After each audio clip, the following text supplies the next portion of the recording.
Haleluya, Salam. Saudara-saudara, banyak sekali berita-berita pelecehan di pesantren. Sebenarnya pesantren itu ada dua tujuan utamanya. Pertama, melakukan ancaman-ancaman, yaitu melaksanakan ajaran kitabnya yang berupa telor. Telolis itu sumbernya dari kitab suci kalian Muslim. Yang kedua, percabulan. Maka pesantren itu sumber teror dan juga sumber cabul. Kita lihat beberapa video. Kami akan merusak video-video yang ada di sini, saudara-saudara ya, yang saya kumpulin gitu. Misalnya ini. Sosok Kiai Ketua Iclik Indonesia yang lagi viral, yang berhasil genjot 4 santriwati sekaligus hingga bunting. Wah, gimana nih? Menurut kalian, rahasianya apa ya guys kira-kira? Rahasianya, jangan ikut agama itu. Karena agama itu memungkinkan melakukan hal-hal yang bahasa.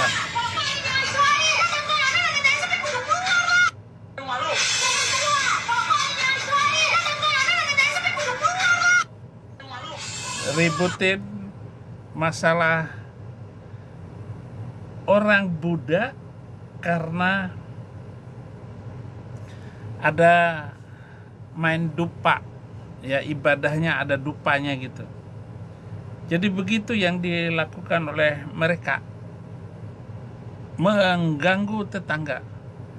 Itu kan hanya bau dupa dari rumah orang yang lagi ibadah. Apa urusannya? Ini Ustadzah Oki yang diselingkuhi oleh suaminya dan poligami.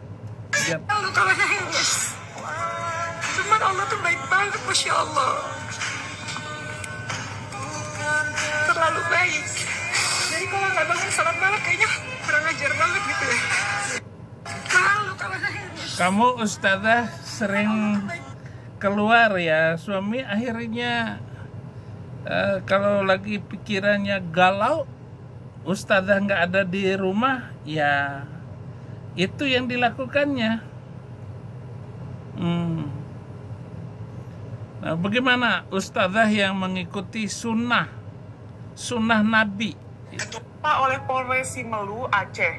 Kejadian bermula pada tahun 2021. Saat itu DF tiba di Kabupaten Simelu dan mengaku datang untuk misi dakwah Islam.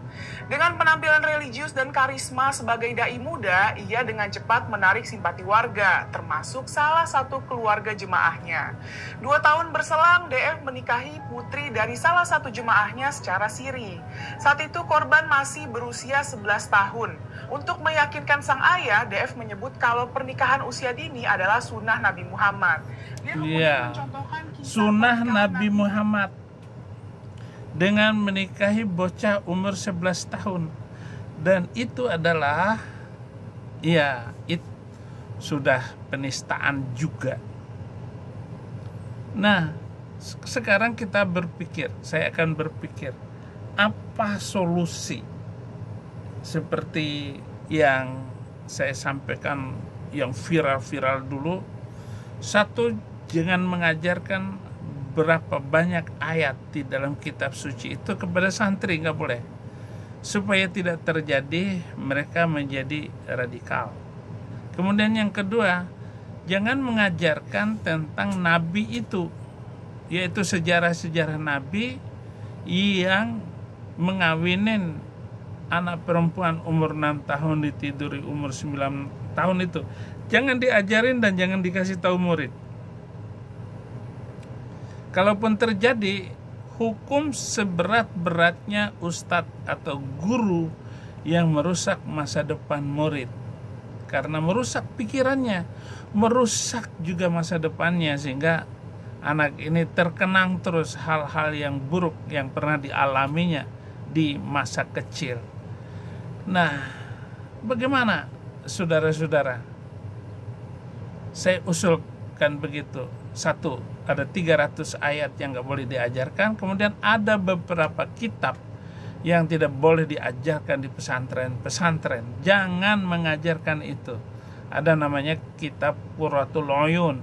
Itu bagaimana bersetubuh, bagaimana doa-doanya, apa saja hal-hal yang merangsang bagi murid, bagi wanita, dan apa yang harus dilakukan oleh seorang yang mau memperbesar alat kelaminnya supaya istrinya itu puas. Begitu banyak ceritanya, agar panjang juga. Wah, lucu sekali ini pesantren. Di mana-mana. Ada di Solo itu ada pesantren Ngeruki yang ada di Sukoharjo. Itu pesantren paling terkenal. Sudah 50 tahun yang lalu itu sejak pesantren itu didirikan. Abu Bakar Ba'asyir sekarang masih hidup. Itu pesantren sudah menghasilkan banyak sekali pengganas-pengganas seperti Ali Imran Amrozi dan para orang-orang yang melakukan kekerasan di kedutaan besar Amerika, Australia, dan sebagainya, di Bali ataupun di gereja-gereja. Mengerikan, saudara-saudara. Itu sebabnya saya meminta kepada pemerintah ini, mau damai, jangan mengajarkan 300 ayat itu. Minimal yang lebih daripada itu, jangan ikuti agama itu. Kenapa? Karena selalu kepikiran untuk rusak seperti yang sering dilakukan oleh mereka. Termasuk si Tasik Ngaji, Yusuf PI, itu banyak selingkuhannya si Yusuf PI itu. Ada laporannya. Ada yang melaporkan Yusuf PI. Pada nonton semua. Ya memang agama apapun pasti ada yang seperti itu. Tetapi Quran itu mengajarkan, kitab suci dan hadisnya mengajarkan dua hal yang saya sebut itu.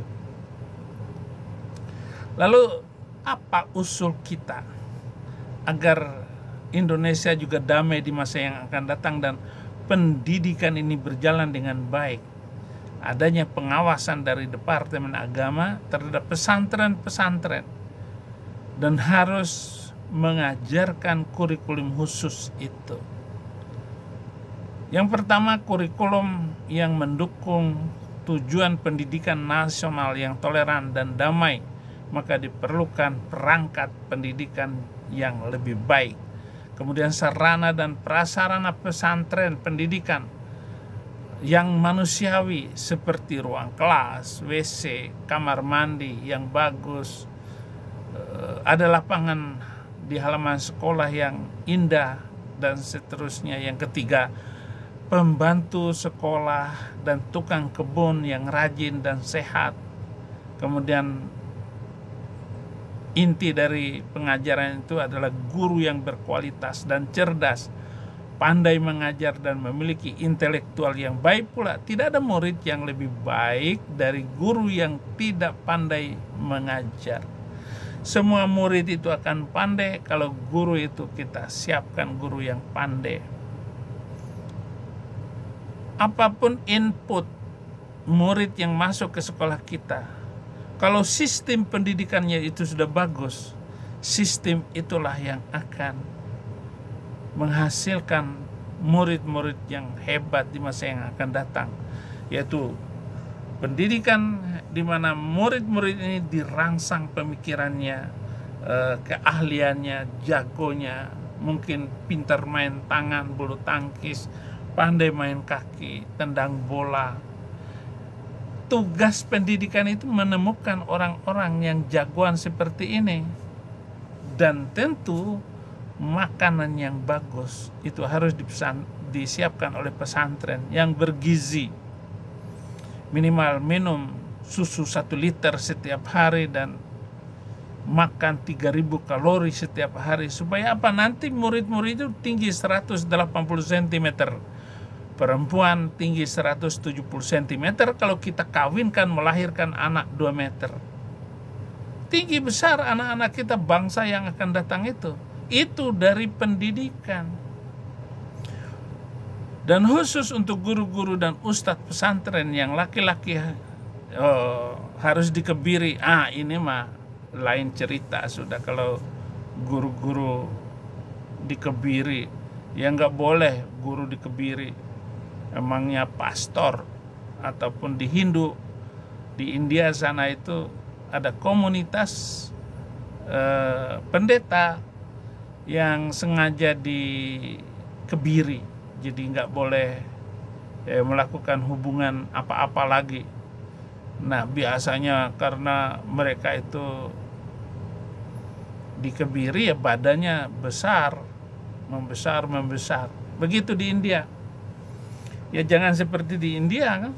Guru-guru ini harus kita jaga dan kita harus awasi agar tidak ada guru yang bahaya kayak begitu, supaya tidak terjadi hal-hal yang tidak diinginkan. Dan sekarang orang tua di Indonesia ini sudah pesimis untuk menitipkan terutama perempuan, anak wanitanya sekolah di pesantren. Benar-benar nama pesantren ini makin buruk, makin tidak bagus. Ya, kalaupun ada guru-guru seperti Adi Hidayat atau Somad yang kuar-kuar sekarang ini, ya itu hanya sekedar untuk mencari keuntungan hidupnya belaka. Sedangkan tujuan dari pendidikan nasional untuk mencerdaskan manusia di masa yang akan datang tetap tidak tercapai, karena tujuannya adalah pendidikan yang toleran dan damai. Demikian uraian saya, supaya tidak terjadi ada murid-murid yang hamil ketika masih di pesantren. Ini yang terakhir, tentu saja ustadz di pesantren itu di mana saja melakukan cabolisasi kepada santrinya selama mereka mengaji kitab suci. Harus guru itu di training, ditatar, ataupun guru-guru itu harus diwawancara khusus sebelum diterima. Apakah kamu akan melakukan cabulullah sallallahu alaihi wasallam? Tanyakan begitu, supaya dengan tegas tujuan pendidikan, entah di pesantren ini dia menjadi guru, menjadi ustadz, kita harus mengambil sumpah kepada guru-guru itu. Demikian usulan saya ataupun keinginan kita bersama agar pesantren ke depan ini mempunyai gagasan yang brilian dan bagus di masa depan. Tuhan Yesus memberkati.